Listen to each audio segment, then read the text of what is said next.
Well, good morning. It is Thursday, April 27th. Got a little bit of south wind. Old Glory's flying. Firewood season never ends. So we burned that whole enormous pile that was over there, and a nice chunk of this pile, but it begins again. Now I get to start working on wood for next winter. So I've been whittling through here. I kind of got a rule so I don't overdo myself. I'll throw one tank of gas in the chainsaw and I'll whittle through and get stuff cut down to length. A lot of this doesn't need to be split. Some of it does. You know, you can see there's some bigger ones in there. But I'll just chip away at it a little bit at a time. And I'll try to do a tank a day until the pile's gone. But that keeps me from overdoing it, because it's easy to just refill it and keep going, but you know, I ain't getting any younger. So instead of waiting until fall and trying to bang it all out in a week or two and completely burning myself out, and you know, then the wood has still got a lot of moisture trapped in it. You know, I try to do it all summer long, spring and summer, start right away. Because we heat our water with wood, I'm still burning about an armful a day. It's still getting cold at night, and it's not yet warm enough outside to fire up the solar thermo water heater. So we're still keeping our water hot with the wood furnace. So this little pile here, and this should probably be it. I shouldn't go through much more than a wheelbarrow or two of wood yet this year. It's supposed to start warming up pretty quick here. As soon as we're on, you know, regular 70-degree days or better, then I can fire up the solar thermo, get that circulating, and then I don't have to worry about burning until basically next October, which gives me lots of time to whittle through this. This will go fast, but I've got a couple other piles. I've got a second driveway over there. Maybe we'll wander over there and check that out. All right, coming up on it. Woods is finally starting to come back to life. We got all kinds of flowers that just grow natural back here. There's just food, there's asparagus that grows over there, raspberries that grow over there, and then we get morel mushrooms throughout the whole woods. Pretty sweet little spot we got here. But yeah, this all got dropped here last summer. After the big nasty storms we got, there was some tornadoes that swept through and did some major damage. A lot of trees went down. They damn near filled up my whole front yard over there, and then alongside of the shed was just heaped up everywhere. And then I ran out of space over there, so I asked them to start dumping it back here.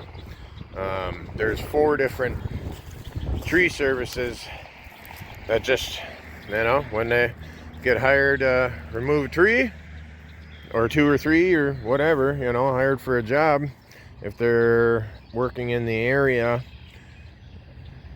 they just dump it here instead of paying to bring it to the dump, you know, because you pay by the pound or by the ton or whatever.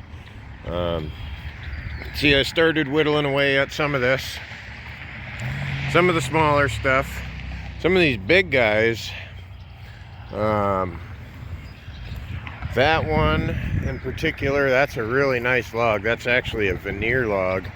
So I'm gonna try playing with my Alaskan sawmill this year, since this has all just been sitting here. It'll be good and dry by now. Maybe I can make some boards. And I want a couple slabs. I got a buddy that wants to make a guitar from absolute scratch. So I believe he requested a 2-inch slab of ash. And I think that would be wide enough. That one would be close. This one would definitely be wide enough. I'll have to put a tape measure on that. Yeah, that's pretty wide. I got a 20-inch bar on my big saw. I can probably get through most of that, but right here in the wide, that's all of 2 feet. My bar might not be big enough for that. Oh yeah, and look at the big knot. Man, if a guy had a like a 30-inch bar, getting that knot in there would be really cool.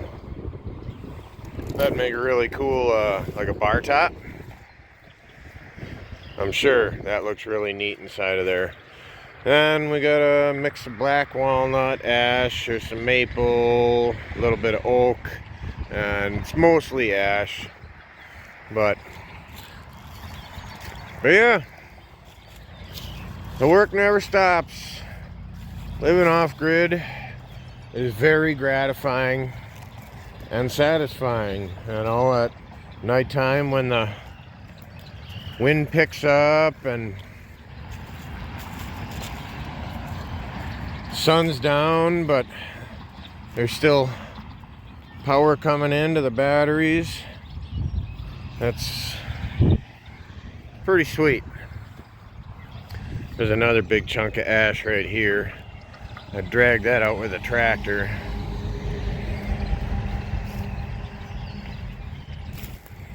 Maybe I can take some slabs out of that. That's way too big for my splitter. I did get the panels tipped up for summer sun, as the sun rides. Not perfectly, you know, upright in the sky, but pretty darn close. It's I would say it's 10:30 or something, 10:30, 11. So that'll ride across and give me real good light all day long, basically all the way until it sets into those trees. This array will be making power. Hopefully soon I'll be able to fire the solar thermal panel back up and start heating water with the sun again. And then there's also a dump load controller that diverts electricity to the water tank and uses a DC water heater element to, you know, help out the solar thermo system.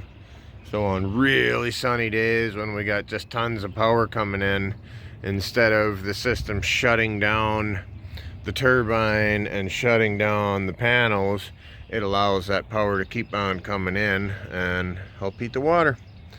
So I'm gonna gas up the saw and get some of this cleaned up. All this little stuff, I want to get it kicked over to the side because I just got a call from one of the 4 tree services that drop wood here, that they'll be coming sometime. Hey, is the sun gonna come out? Oh, that's awesome. All right. Anyways, yeah, they're coming to drop another load of wood. I want to clean up this area all the way up to the longer logs, and then they can dump it right here. So I'll just kick all this over to the side and get that staged for splitting. And yeah, they're bringing some maple, but that's all green, so I'm gonna work my way through this pile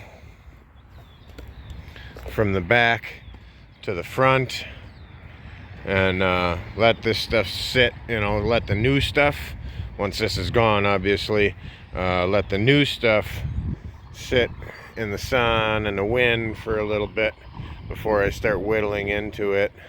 And I'll get this all processed and split and put my pallets back together, clean this area up, and me personally, when I'm done splitting it, I just toss it over here. I'll spread out my rubber again, and that just helps the weeds from growing in through my piles and stuff. But then the girls, give them something to do stacking wood, so spread my pallets back across. I could probably use another row or two, honestly, instead of just having it all piled in the yard like I had last year. Landlord wasn't a big fan of that. She knows I heat with wood, but she wants me to kind of keep it to myself because I don't think the insurance company knows, and whatever, it is what it is. What they don't know won't kill them. So yep, I'm gonna get to work and whittle through as much as I can. I shouldn't have any problem getting the rest of this small enough to stage for splitting, and then I'll start whittling into this smaller stuff, and that can just get tossed right into the ready to stack pile. That's almost all ash. There's a couple scattered pieces of hard maple, few pieces of oak. I thought there was one big chunk of pine, but maybe I burned that already. Yeah. So, all right. Short and sweet. That's all I got. Work to do. Work never stops. Thanks for watching. God bless you.